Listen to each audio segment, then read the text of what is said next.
थोड़ी देर में पटना में होने वाली चुनाव आयोग की प्रेस कॉन्फ्रेंस पर सबकी नजर। आज दौरे का आखिरी दिन, राज्य चुनाव अधिकारी, मुख्य सचिव और डीजीपी समेत दूसरे वरिष्ठ अफसरों के साथ सीईसी ने बैठक की।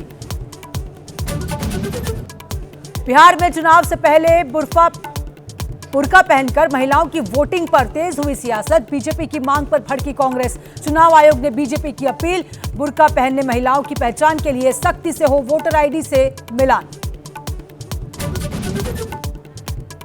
कफ सिरप मामले पर शाम 4 बजे केंद्रीय स्वास्थ्य सचिव ने बुलाई बड़ी बैठक। मासूमों की मौत पर जयपुर, भोपाल में कांग्रेस का प्रदर्शन। राजस्थान, मध्य प्रदेश, तमिलनाडु, केरल में कोल्ड ड्रिंक बैन। छिंदवाड़ा में एक डॉक्टर गिरफ्तार।